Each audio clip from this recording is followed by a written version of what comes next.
Hello, everyone. Happy Friday. Hopefully, I'm coming through good today. The first two sessions we had last Friday were a little quiet. So, as I'm recording, if I seem too quiet, please let me know. Outside, it's some music for the session to give it a little bit of ambiance. Last week, we talked about the beginning. We talked about Cacopial. We talked about Armros, Bahamut. We talked about the plague.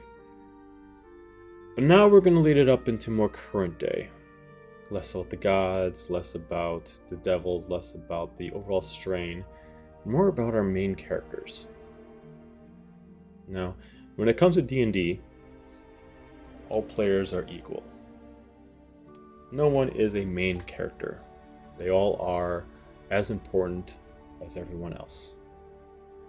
But in this campaign, everyone had their certain place. A certain story that was made that was circled around them.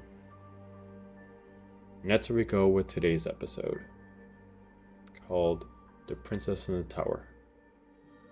Today, we're talking about Seraphina Norsk, a fire genasi born in secrecy. The reason why we're starting with her first is because of her importance. The story of hers, in the story of Campaign 1's, has her as a prominent figure. But, as I was saying, she's not the main character they all are. She's the head of the group, but they are all her guardians. But, we're getting a little ahead of ourselves. We're going to go back a little bit. Before we were talking about the beginning of Averant, the beginning of the realms, the creation of the plague, and now time moving on with people forgetting about Armros and Cacopial, and mostly Bahamut. We are going on an age tens of a thousand of year since the creation of the plague. So far that people who thought that they knew of the beginning of the plague are long past dead. And it's nothing but left as a nightmare that we can never escape. As discussed before, the plague was always a thing that got converted into a ritual. Every 100 years, the Great Calm would come through. Plague would waken up after its slumber, and a new house would be picked to send off their oldest, their firstborn, to lead. This was always an honorable tradition.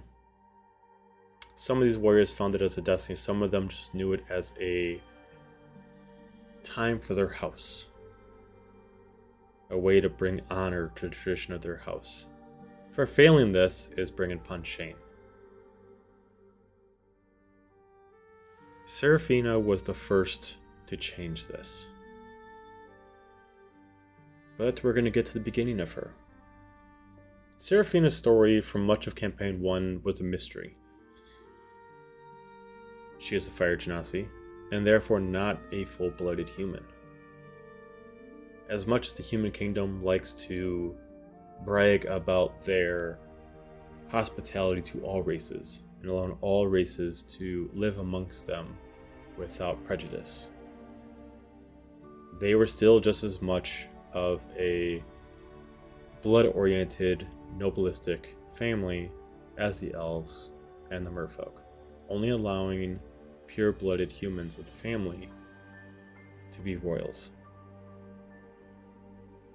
As most of these times, some kings started off as adventurers, seeking war before they get their title of kinghood.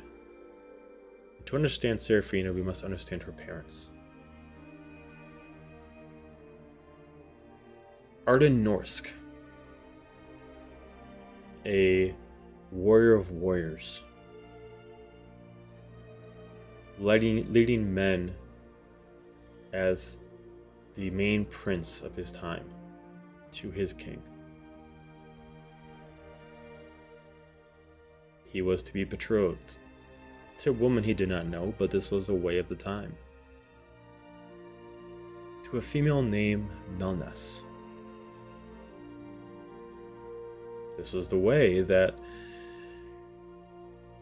many of these bloodlines had. They were not given the courtesy to find their own, but to make sure that the bloodline stayed strong, houses would merge together to create a longer and more strong line. But in times of war, things change. During the last war, as many of them existed, no matter how much time a calm has been coming back every 100 years, humans and elves always fought. The kingdoms of Nelithir and Heartwind were always at war, and only taking those breaks during calm to create peace. The war was nothing compared to the plague, but as soon as it was done, they'd go to war again. And Arden was no different than any other warrior. The difference was he had a destiny. He did not know what his destiny was, but he had one. He saw something out there, a future for himself outside of being a king, but it was something that wasn't his, but he could not understand. Trying to understand this on the battlefield, he saw dreams of fire. He saw dreams of the plague eventually ending, but none of it made sense. Until one day on the battlefield, he was one of the few left remaining, with nothing but blood and sweat over his armor, and many dead before him. He was damaged, he was withered, and he was about to die himself. At this time, Heartwind was not commonly in a spot of many astral or planial shifts. It wasn't hard to shift into other planes, but it wasn't coming from them to come. But this was different. Out of the sky, something fell, catching his attention like deja vu. This fire burned like in his dreams, crashing down, but only he knew of it. Quickly checking the wreckage, he finds himself a beautiful female of burnt red skin and gorgeous, gorgeous hair. Something told him, something his heart told him, to hide her. Don't tell the others. Honor dictated that he would tell his commander. But something inside of him decided to save her. And that is what he did. After so long, they became friends. Sneaking her in and telling everyone that she's part of Heartwind and claiming that she is a fire genasi. But she was more than this. Her name was Emberly. She was a genie. But of genies can easily look like humans. But she was always that of fire, and she would never hide that. During times of war, he sought comfort with her. Saw eventually a life where they found love. Almost decided to even leave his future for her. But it was more complicated than that. More complicated than even his own family.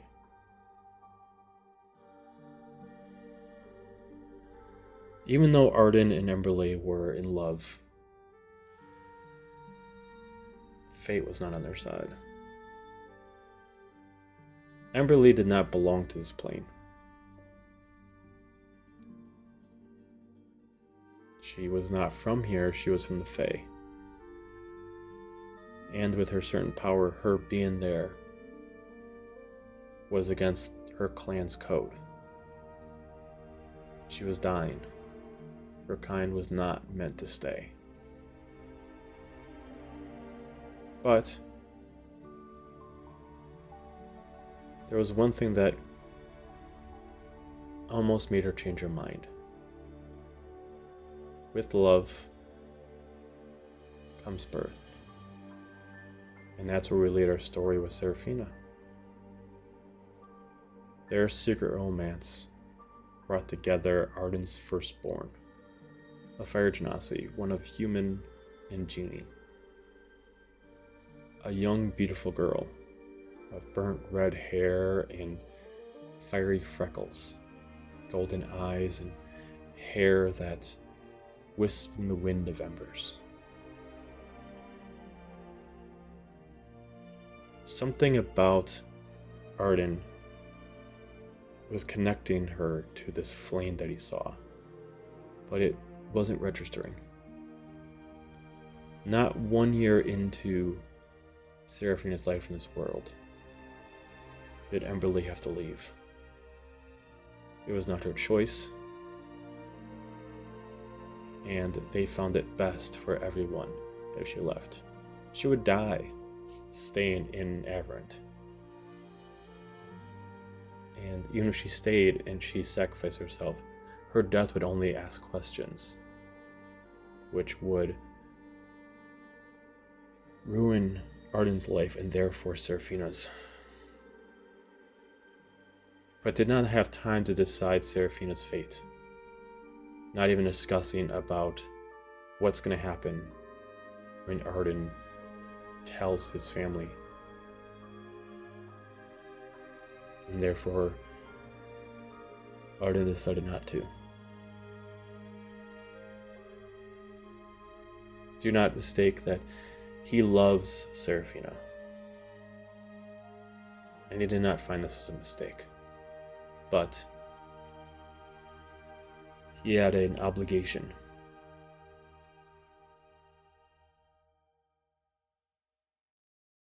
Coming back home, he unfortunately had to hide Seraphina, with only a select few that knew of her. At this point, his parents were unfortunately dead, and therefore as soon as he returned from war, the crown was his. Due to his obligations and allowing his secret to be kept, the Council of the Heartworn Guild demanded that he proceeded to marry Melnis,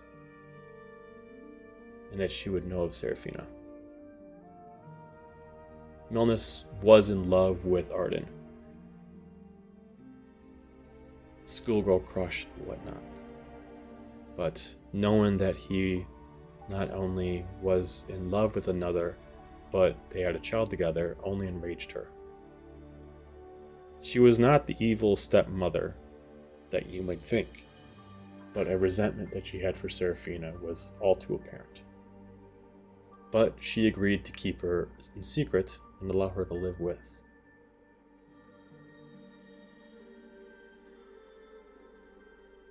Years pass.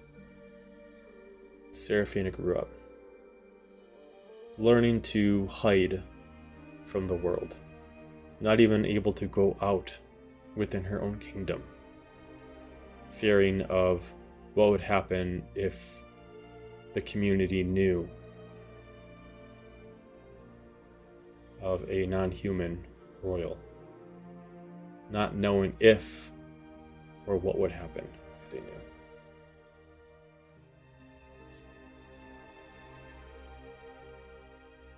But she had friends, people that she chose to become strong allies with. The king himself had a direct honor guard. This was a sworn tradition amongst many soldiers to serve the honor guard, and if it was a high honor to their family. But if you were a part of the honor guard, you also lived in the castle, and you weren't allowed to have a family of your own. And in comes Amos, the head of the honor guard.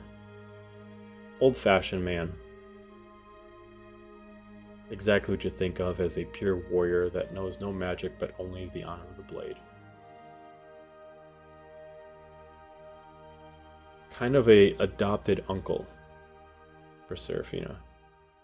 He spent much time training Seraphina to the one day that if or something happened, she could defend herself. Teaching her the way of the blade, the way of honor, and also helping her grow. Fortunately, due to the fact that she had to stay hidden, she could not be with her family most times, due to delegation affairs and many people coming to grant patronage to the king and queen. Seraphina also owned a bunch of her information from books. Being locked in a tower leaves one bored. And the one thing that she had an abundance of was time. Books were her favorite friend. There was adventures and stories of the world that she has not seen or maybe has never would be able to see.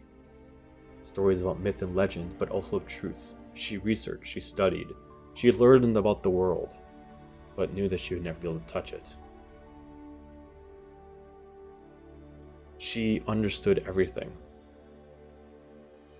She learned as much as she could, even dabbling in a little bit of magic, trying to understand the powers that she had within her of fire, but also trying to understand the powers of healing.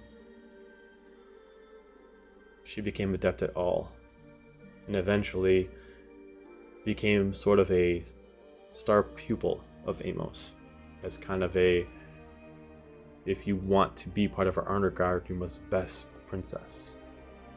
And some didn't.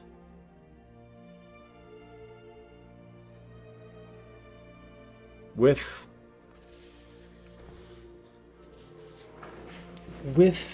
time moving forward, Seraphina got lonely. Every day was repetitive. Hide from guests. Hide from anybody who might enter. Stay within the castle walls. Train with the soldiers. Read books. The only person she had was her brother. Eventually, shortly after marrying Melnis, the king and queen had their firstborn, Tivak. Being full-blooded human, he was announced to the kingdom of his birth. Another reason why Seraphina had to hide. They couldn't announce a firstborn when Arden already had one. So, to make sure to keep up the facade, she had to hide. But this was no resentment against Tivak. In fact, between her and him, they were best of friends. Tivak was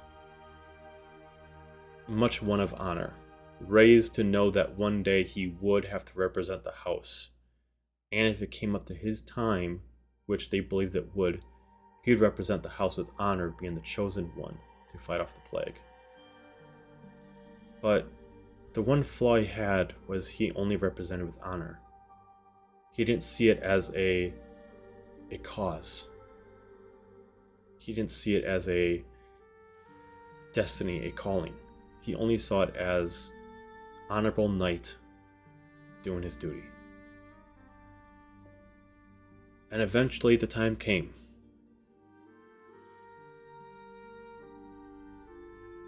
With that, we go to part 2. Within the final years of this age, we go to the point where I mentioned last episode that eventually, with Seraphina being the chosen one, it would be the last time the plague king or queen would exist. But people didn't know of her. And therefore led a problem. The king knew that the gods were not naive. But he both wanted to protect his title and his daughter. And the queen would not have her be noticed. She was part of the family, but the queen did not want the name of the Norse family sullied. So, they agreed that as a ruse, when it comes time to call, Tivak would be sent out as the true chosen heir to represent the house. And all in all, a theory that would intentionally fail. The gods were not naive. They made this pact with mortals a long time ago. With the power of the elves, the humans, and the merfolk, combined with the power of the gods, they would slowly learn about the plague and put their powers together to put the plague asleep. But they didn't understand how it worked. But this only worked because of a consistent strategy, a consistent tradition.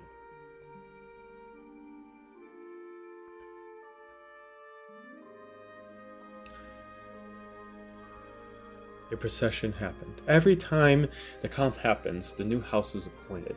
Since the previous year, the merfolk were sent out. It switched to this time to be the humans. And with the chosen one being sent out, the other delegations of kingdoms would arrive in peace. A great party would have happened. The king and the queen and the lords of Nelithir came in peace. Honor guards, but not the kings and queens of Aberys, arrived. And a procession of the party happened. Parades in the honor of Tivak, while also bringing his friends and guards with him as guardians. As stated in the last episode, guardians are necessary for this. No matter how proficient the warrior, they only one. And no matter how much of a beer out you take from one point to another, you will have obstacles. Thieves, monsters, whatever the world might fight back at you to stop you, or to take whatever from you because they can. You need allies, you need friends. You need something to hold on to. Otherwise, you're just a sword and shield. And he brought them with. Convinced that the firstborn title is only that the gods won't care. I will go there, say who I am. They won't care. But the exact opposite. These traditions were there set for a reason. The plan is always the same. Chosen one gets to pick the temples they go to, and the gods agree, under certain specs, to help them. For all intents and purposes, the gods don't even know about the intention of the plague or how it started. The plague happened before these gods were created. But, after so many times, puzzle pieces come in. And in hope that after so many traditions of hundreds and hundreds of years, the full picture on the puzzle would be seen. But they only agreed to do this if the tradition fell through. It always happened every time. They were not pleased with this. Deciding to go quick, Tivak and his friends and his allies decided to hit the first temple within 5 miles of the outside of the overall gate, the inside kingdom. Only spending 2 days en route. And 1 day later, a messenger reaches the king and queen of Tivak's death. A month has passed and they research what has happened. All guardians dead. Arden pleads to the god of what has transpired. You have lied to us. You have deceived us. This is not your firstborn. Do you think us naive? You have another. But she is not human. We do not care. We do not care of your bloodline traditions. We only care that you enact what you promised us thousands of years ago.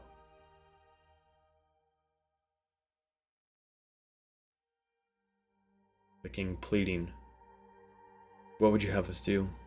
You only have one thing to do. Bring the child forth. If you want this to continue, you will send her out. The queen immediately pleading to the king, no, she cannot represent our house, as the king immediately shuts her down. Knowing that he did this wrong from the beginning, he shouldn't have hid Seraphina. He shouldn't have lied to the world of his firstborn. And because of it, he lied to everyone. And he lost his second-born doing it. Due to this, he knew what he had to do to make it right. Promising the first god of night that she will return and fix this. Swearing that this will not happen again under their house's honor. As the god of night takes this and accepts this. Making their way back, arguments would happen between the king and queen. The queen herself, again, was not an evil person. But the one thing that she would not do is have, unfortunately the term is bastard, represent their house. But in this case, she was born before they were married. And she has every right to do what she must do. Seraphina, during this whole time, had dreams, a calling that she could not understand. Seraphina was naive. She has not seen the world but through pictures in artwork. She does not know the real things that happens in people's hearts. She does not know how ugly people can be. She is intelligent, but the wisdom is lacking. Upon the return, Arden decides to tell Seraphina of Tivok's death. After some time, he tells her this is really her journey, and it was his mistake. Somehow she knew this was her destiny, but she didn't want to defy her father. And with this, she felt comfort. She was still upset at the death of her brother, but she understood her father. She was not mad at him, and she knew that fate moves a certain way. Maybe this is the way it was supposed to be. Not one day later, while the delegation is still there of Nelitharians and merfolk and many processions of different races, with the announcement that the great journey has failed, the king announces, I have another. You do not know her, but she is my true firstborn. Not of myself and your queen, but of myself and another. It was my mistake to hide her from you. It was my mistake to not send her. But I will rectify that mistake. As he introduces Seraphina Norsk, the firstborn of the Heartwind Kingdom of this time. The first that is not human. A young fire genasi, hair long and emery, with immediate unsure of what would happen when people see this. Worst case scenario, this doesn't work. Best case scenario, no one's gonna care. It was about a half-half. People who honored the traditions find this as an insult. But others, more than half, love this. Knowing that there is a non-human that's representing the house and the great journey, set people up with a hope. Maybe this could be the one time that works. Maybe Heartwind is better for this. All the ifs, ands, and buts. Seraphina not even question this, knowing that somehow, somewhere, some way, she is the key to all this, but not understanding as she is just a simple genasi. But she knew her destiny was great. And seeing this, her guardians would eventually come to her, that she never met before, but almost choosing her because of how she stood. She is the oddball, the underdog, and the one that does not fit.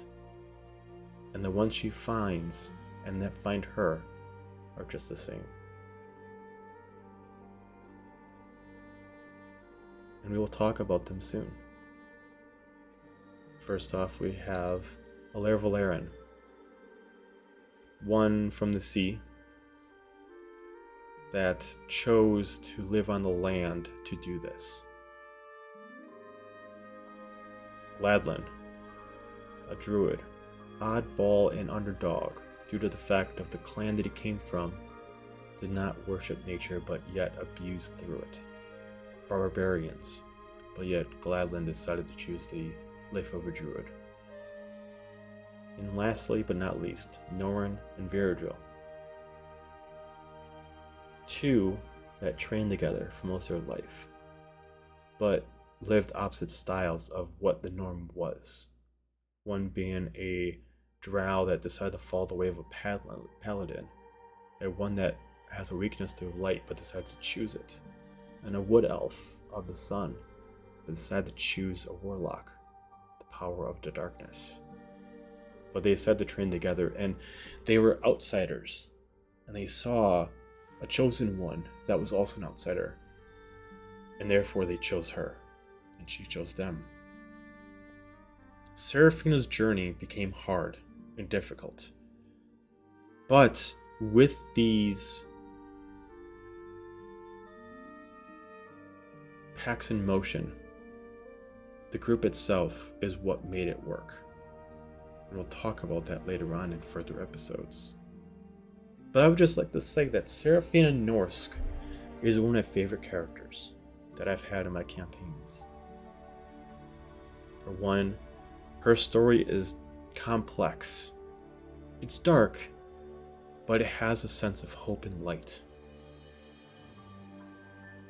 She's a fire genasi with a destiny, and the destiny gives her power that others will never have, a strength that no one can take from her. Endearing. On paper, she chose to pick strength and intelligence, dexterity. She wanted to be a fighter. She wanted to be smart. But she knew, as a character, she didn't understand this world, and therefore wisdom was her dump stat. She went into this world with high hopes, seeing things in a picture book, and writings of thousands and thousands of books. But that leads you to zero experience, and that's where her journey goes. But her story gets dark, not by choice, but fate will always intervene, and others have sights darker for the plague. And just so happens it happens during the time of her great journey. Seraphina herself was a powerful character, and for any of you who watch our current campaigns, both Echoes of Bahamut and Blades of Bahamut, and if you watched any of Campaign 2, you know that she forever exists in our stories. If you don't watch them, I'll not spoil anything here until we get to those episodes. But this series I'm doing will cover everything of Campaign 1. We're not even on Episode 1 yet. Episode 1 is the parade. We're introducing everything first so you understand what this world is. We didn't start streaming until midway through the campaign, so I feel like a lot of viewers don't understand a lot of stuff we're talking about, and that's why I want to do this, and this is why I feel so excited to do this. I love this story that I created, this world I created. And how many times do you have a campaign as your starting campaign for a story where the main lead to the story is a fire genasi? People pick elves, humans, but you never see a genasi lead. And it made it unique. It made it fun. And the player who played and created and did everything out of her imagination to create her was making a perfect character. So, with that said, I gave you 2 parts to his story. Seraphina herself is powerful. And if you listen to the story further, as I explained, she means to represent a strong culture. To not hide yourself, to fight, no matter what restraints are put on you. Rise up like a phoenix, no matter how many times you're being put down. Alright, so, end of this episode. This covers part 3 with World of Averant, with the Plague, and with Seraphina. We will now go to more character episodes. Next week, you will hear about Alaire Valerian